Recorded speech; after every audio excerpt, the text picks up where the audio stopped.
bit of a branding issue.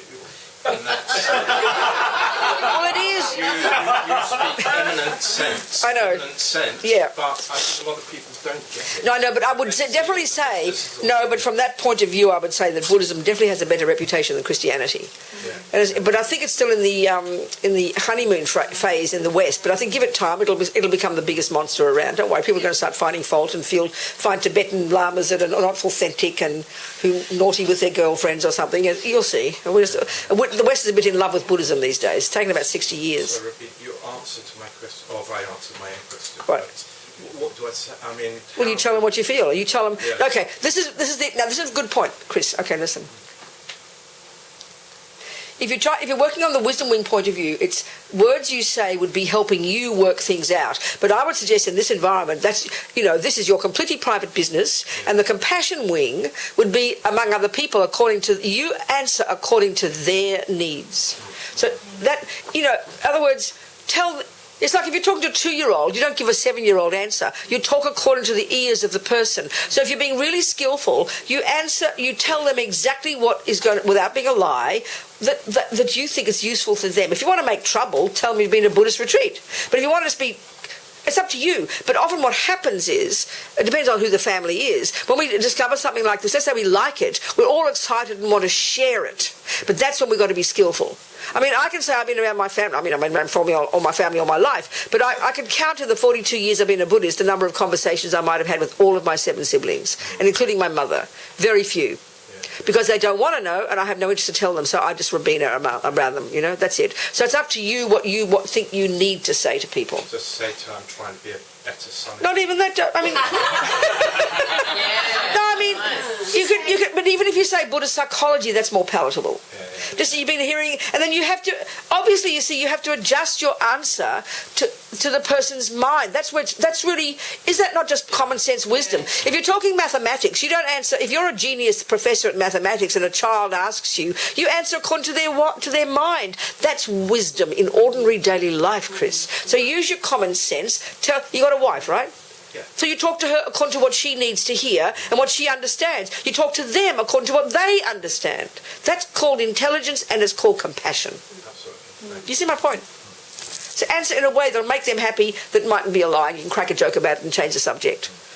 Even my sisters joke a bit, like if we're having a party and maybe the tongue is a bit loosened because they might have had a drink.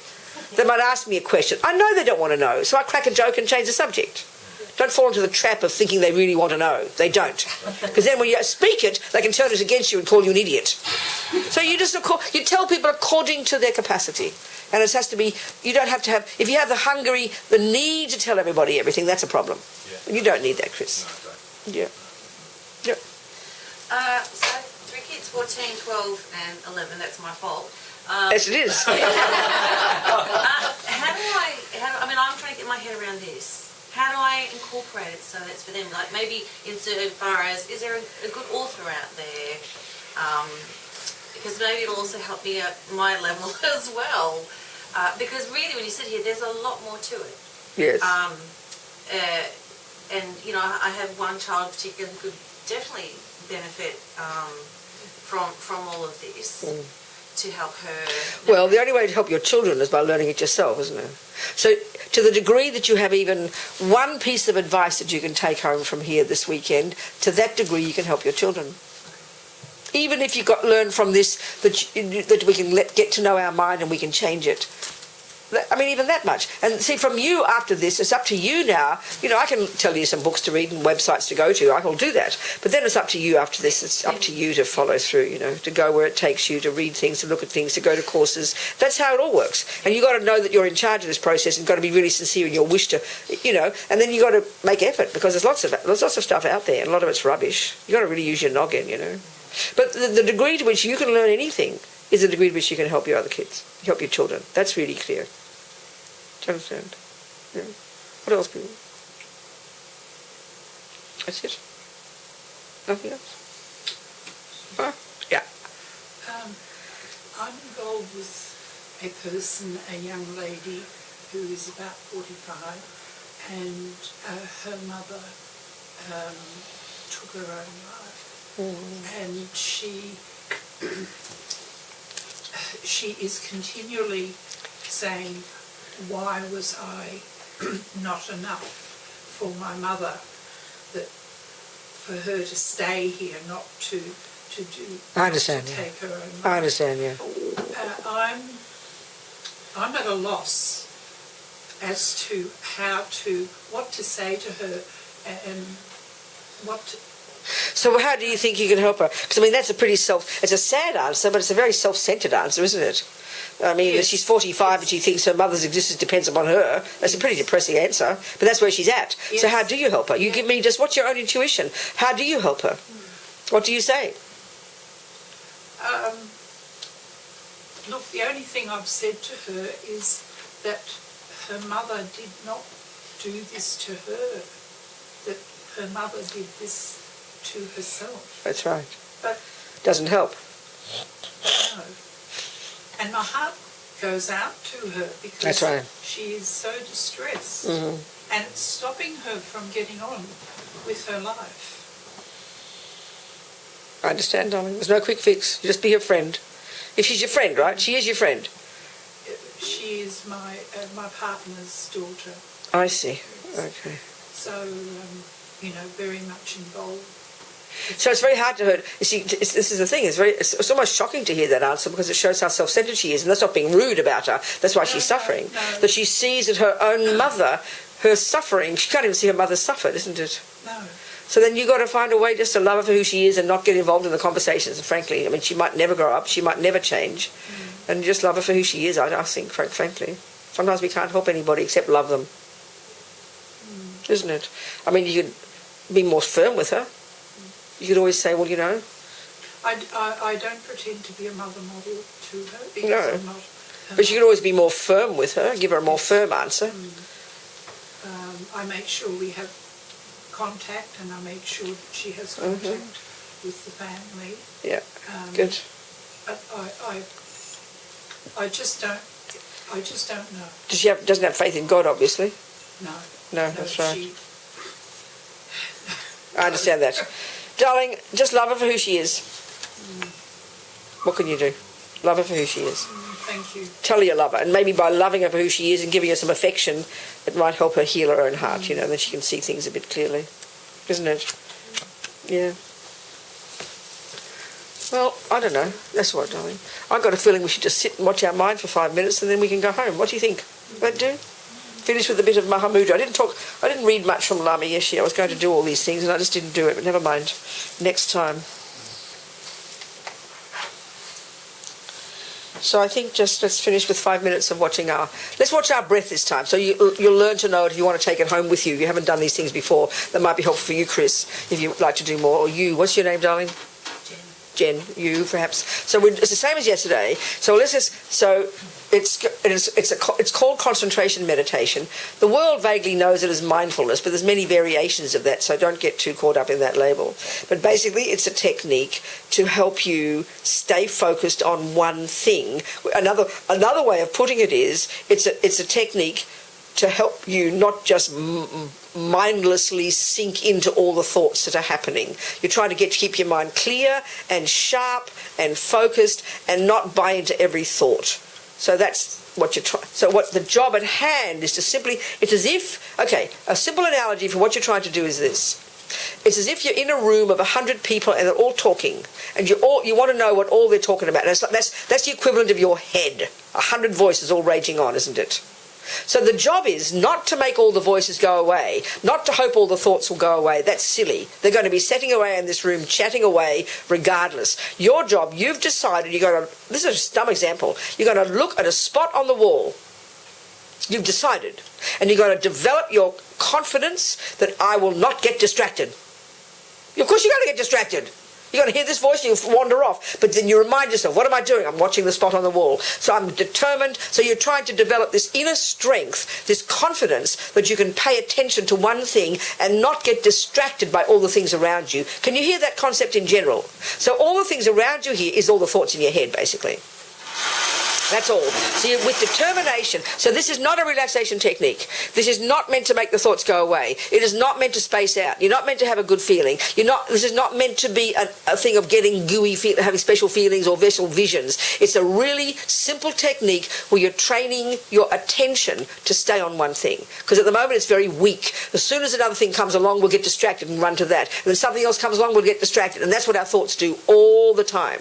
So we're trying to train ourselves to pay attention to one thing. So the one thing now will be, in fact, the sensation at the tip of our nose. You can use other things, but we'll start with this. So just close your eyes and sit up, like we talked yesterday, sit up nice and straight, your back straight, your body relaxed, but back straight, hands in this position if you want it, your head slightly forward, chin tucked in, lips apart, tip of the tongue behind the top teeth. This is the ideal scenario. You don't have to do all of this, but you think about it, the meaning of it. And then your eyes are looking down underneath your eyelids, as if you're looking along your nose towards the ground. This is the classic position to sit.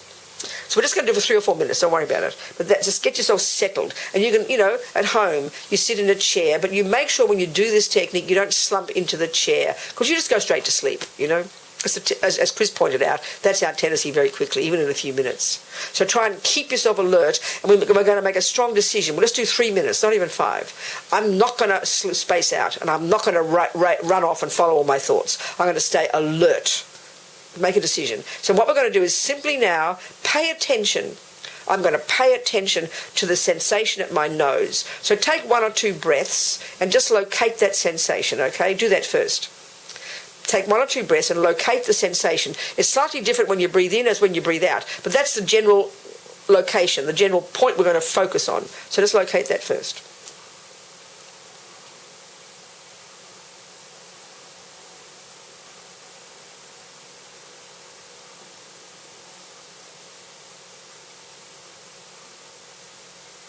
Okay, you're going to put all your attention onto that.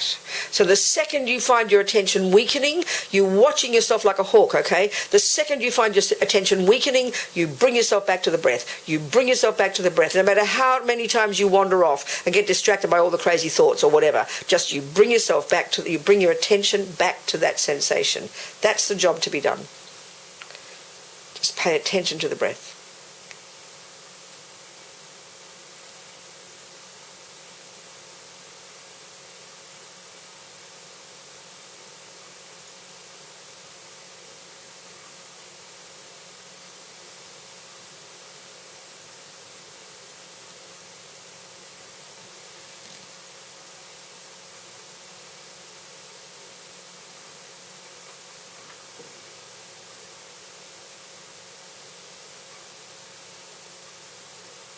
Just the breath.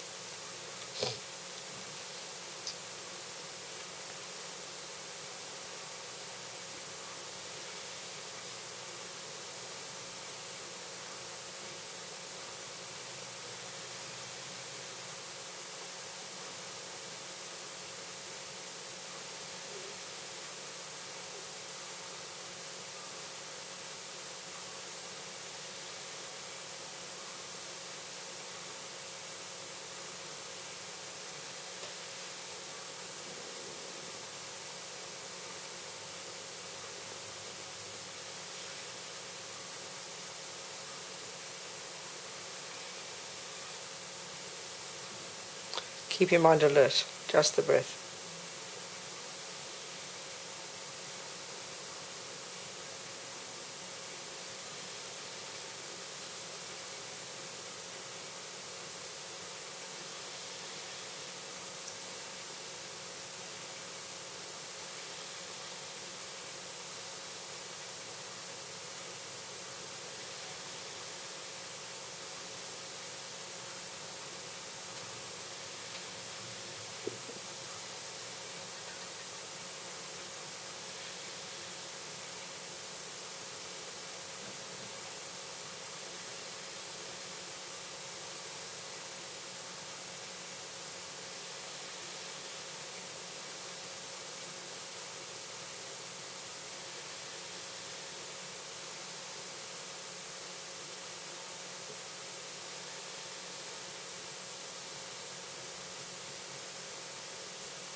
So we can relax now.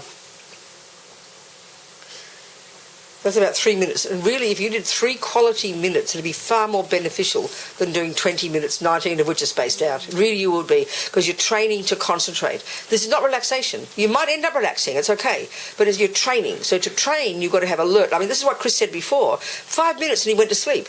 That shows how we're not noticing what our mind's doing. You understand what I'm saying, Chris? But so you're training yourself to pay attention so that as soon as you feel tired, you alert yourself up. That we can see, it just suddenly you're asleep, isn't it? This is why it shows we have no control over our mind. So even 5 minutes good quality is a really excellent practice, I tell you. And you keep alert as much as you can for that 5 minutes. That's the point, because you're training your mind to go beyond sleepiness and beyond the overexcitement, to find almost this invisible spot where you can be calm and clear but still wide awake. And that's what we're aiming for. But it takes time, you know. Do you understand? And then again, I want to repeat. A few minutes of this every day is beneficial because you will become more aware, even as you're meditating, of all the crazy thoughts. But you won't worry about it. You're not going to wish that all go away. That's silly. Because the fact is, in your daily life, the thoughts are going to be there no matter whether you like it or not, and you need to become familiar with those thoughts so we can do this job that we're talking about. And that means that the skill that you'll bring to bear from doing a few minutes of watching your breath every morning is the ability to step away from yourself so that you start to notice the thoughts as you're driving the car. You start to notice the thoughts as you're doing the dishes. You start to notice the thoughts as your mother-in-law says something you get annoyed with. That's the skill you're bringing to bear into daily life. Then you can start to be your own therapist. You get my point? That's the practical daily skill. Because as we can see in the world, as Lama Zopa says, most of us have no idea that what goes on in our mind plays any role at all. We're like these mindless lemmings, you know. So we become more conscious. And it's not mystical, it's practical, you know. So that's it. So we dedicate thinking. Here we've been 2 days, all these thoughts, all these things is discussed, all these things we've discussed, all this has gone in. You might remember 90% of it. Doesn't matter. It's all gone in. Sown all these marvellous seeds. How fantastic. And we take it, if we've got a practice already, keep moving. If we haven't, just keep moving. Keep moving. Find your own way in all this stuff. You know, there's good stuff out there. There is, for sure. And there's rubbish stuff. So just use your own intelligence. The books. Like I said, you know, I mentioned to Chris a couple of authors, and there's, you know, Alex Burzen's website, lamayeshi.com website. That would be for you, Jen. Very excellent website. We get lots of teachings on there. Okay, and ask Jason to give you these websites and books. A couple of recommend. Then you go from there. You follow your way. You find your way in this. You're the boss of this one, you know. And we need people to support us. So find places, find things, find books, find groups. Fantastic. And just keep moving. Just keep moving. Just keep moving. Never give up. Kewa di nyudu dag lama sange drubgyo ne drowa chikyang malupa de sala gopa shog jang chub sem chog rinpoche ma ke panam ke gyu chi ke panyampa me payang gong ne gong du pa shog. And may we never develop even for a moment wrong views towards the deeds of our most precious teachers. With faith and respect gained from seeing their goodness, may their full inspiration flow into our hearts. May the Dalai Lama and all the holy beings, all the ones bringing virtue and goodness into this planet, may they live long lives. And may we live long lives and be useful. Okie doke, that's it. Goodbye. Pray to you as well, what are you doing? Mother of the victorious. Oh, I see. Okay, whatever. Please embrace the great invitation. My perfect darling, the guide for us to the transmigrate is left guileless. How kind you are. May your wishes be instantly fulfilled, and may your life be stable until society. Almighty One, you who destroy all the enemy of delusions, who reveal the Dharma of Scripture and realizations, spreading in mental continuum transmigrating beings, thereby illuminating to the obscurations, including their ignorance, how kind you are. May all your wishes be instantly fulfilled, and may your life be stable until samsara ends. By the blessings of the Guru, of the Dharma and undertaying actions, as well as the truth of reality, in all my lifetimes, may I please, and never displease for even 1 second the Guru, and may the vital points of my prayers be fulfilled. Okay, thank you, everybody. All righty. Sam, I never got to properly answer your question, Sam. I'm so sorry. It's all right. Maybe gave you a bit of food for thought, did we? I think I've, Well, darling? I think I'll do a bit of thinking before I. Good. Okay, well done. Yes, thank you. Just on behalf of everybody Yes, who's Jason. here, who's had such an enjoyable time. Good, I'm glad. All that delicious food. Yes. That helps. It definitely helps, doesn't it? I mean, it can make the belly happy, we can put up with anything. We're so grateful to you for the teaching, so clear and precise and direct and accurate. And please live long and please That I'll do come my back. best. I will try to defeat death, not yet. I will try my best.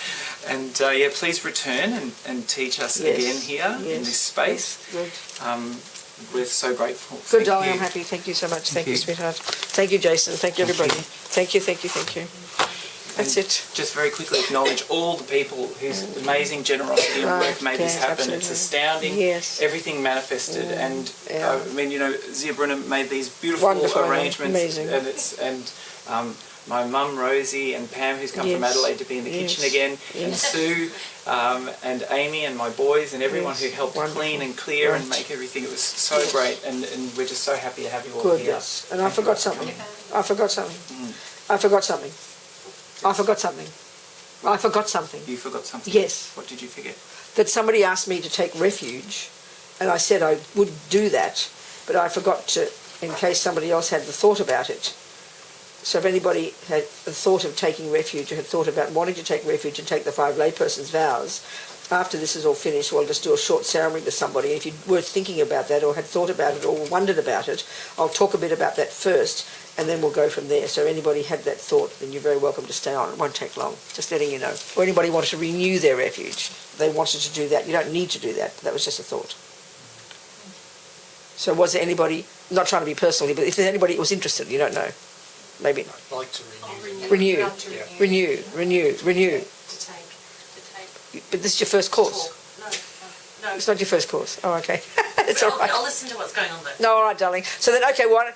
Huh? I'd love to listen. Eva. Yeah, we can do. So then, okay. So then we'll just, people who want to go, and then those who want to stay, stay. Do it like that. Say like that. Okay, good. Won't take long. Thank you, darling. Colours of the Sydney Swans, but make